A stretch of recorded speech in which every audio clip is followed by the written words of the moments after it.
Yeah. I mean, some of the Beatles songs are, to me, just same thing, like very forgettable lyrics, but it just sounds great. Yeah. You know, I mean, Paperback Writer just sounds great. It's like a good, like a bass lead almost, you know. Yeah. I mean, Hello, Goodbye. It just Yeah, sounds John great. Lennon always said it's Day Tripper again or something, or Ticket to Ride. He said, you know, he said that Paul's just ripped me off again, you know. So, He said what? well, because the the riff in Paperback Writer, it's very similar to something like Ticket to Ride, you know, the boom, ding, ding, boom, ding, ding. He said, it's Paul's just taken my Ticket to Ride, and that's what... I gotta listen. I never heard that story. He doesn't mean it like he just means he's replying to my song with a similar thing, because they're always replying to each other's songs. You think? Well, John Lennon does Money on one album, and then Yeah. next minute Paul McCartney does Can't Buy Me Love, you know. So he's kind of answering. They're always answering each other. Of course, Money was a cover. Yeah. But still, you know, he's saying Money's what I want, and then Paul McCartney does, but it can't buy me love, sort of thing. Yeah, that's a really interesting thesis. I never heard that, but now I'm gonna re-listen to all. And it kind of goes on into even John Lennon's solo stuff, where in one of those songs on the last album, that Double Fantasy, sings about things are getting better and better, and you can't tell us that he's not thinking about the song getting better, you know, on Sgt. Pepper's and stuff like that, you know. What song is that on Double Fantasy? Woman? I don't know if it's Beautiful Boy or... Beautiful Boy. It's one of those songs where he says, and it's getting better and better, and you kind of go, there has to be a retort. One of my all-time favorite just single records is Starting Over. Yeah, it's great. The one that was on the charts when he was killed. Yeah. The lead single off that album that he made. Hadn't made an album in 5 years. I mean, it's got the Phil Spector... Phil Spector genius on it. I mean, okay, you shouldn't shoot your dates in the head. We know that, okay? We're not forgiving that.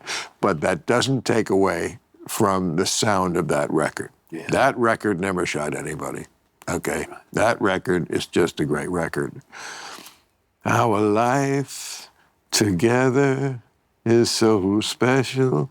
The way it just builds, you know? And the backing vocals, it's almost like a 50s. It's like Elvis, a bit of an Elvis touch to it. But it showed that John Lennon still could do it on his own. Oh, yeah. I mean, he certainly did not do it as much as McCartney, by far. First of all, he was just he died, okay? He only had 10 years.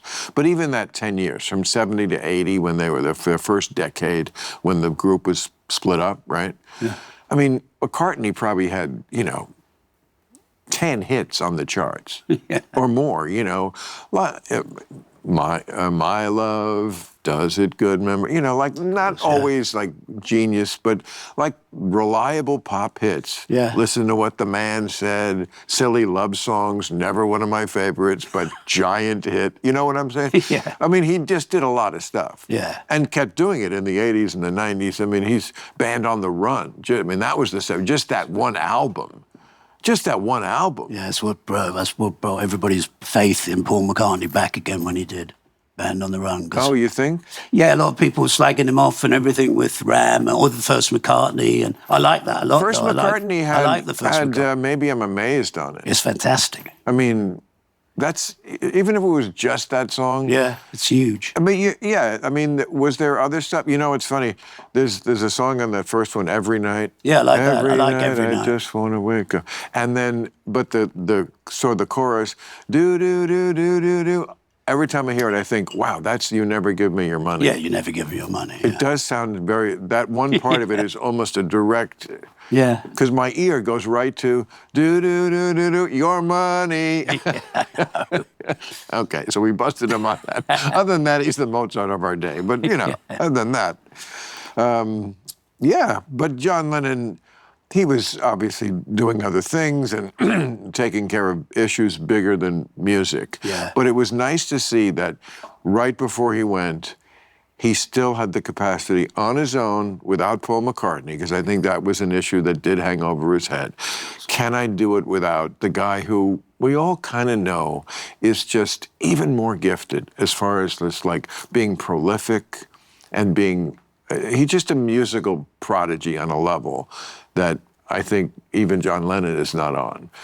But John Lennon could still, I mean, he certainly was the spirit of the Beatles when they started. Yeah. And he still, on his own, wrote so many great records. But I do think he worried when they split up, like, oh, wow, if I don't have this guy, because this guy, I can go in there with, like, because he wasn't, you know, even by his own admission, he could be quite lazy. Yeah. So he could go in there with something that was good but not great. It's like, this guy I picked up when I was 15, he is some sort of fucking player. And he's gonna bring this one up to band standards. You know what I mean? Yeah. And I think he did worry. And by the way, sometimes the stuff John Lennon did put out in the 70s, Mind Games, not a great album. Yeah. Not really up to band standards. And I'm wondering if, well, I'm sure the collaboration would always been better on both ends.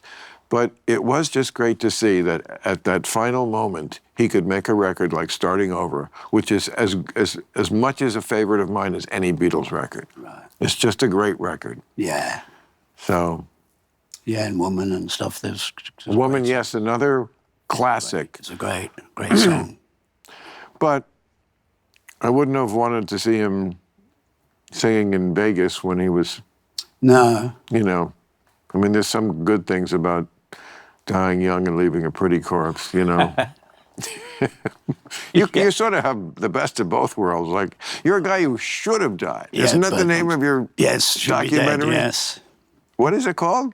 Billy Idol Should Be Dead. Billy Idol Should Be Dead. So when you were bouncing titles around, was there ever a moment where, Phil, you had an idea, something about Billy Idol, big star? No, we're going to go with the Dead. Okay. Tom, run that by me again, that thing you thought of a couple of days ago. No, so what is the closest that you ever came to being dead? Look at me, acting like a real host. A few times, yeah. Like what? Well, we kind of I went back to England in triumph with the album Rebel Yell. I'd done Rebel that Yell. And the biggest I was of going that. I would think to, that was the biggest of that year. I was going to do it on Top of the Pops in England, you know, kind of returning to England. I've had this big record in America. Conquering Hero. Kind of coming back to... Yes. So a load of friends of us met us at the airport, and they had a bunch of heroin on them.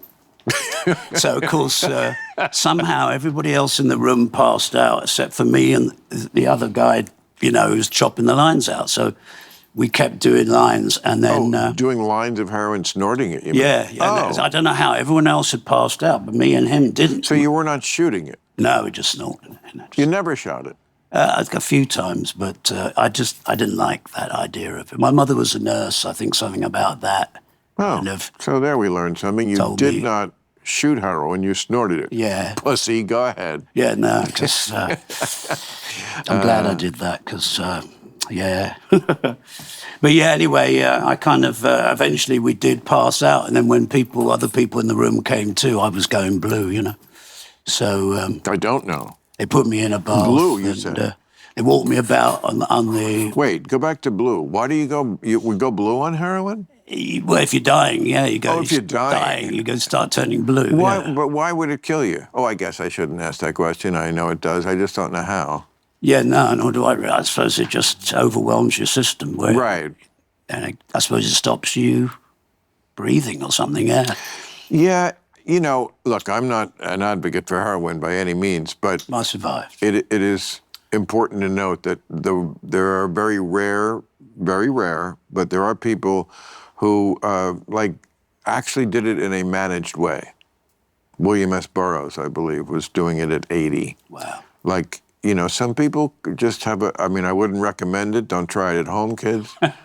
Because I've also heard that somebody once described doing heroin the first time as the best orgasm you ever had times 1,000. Well, it is really great. It's just the worst thing is It's getting off We'll be it. right back.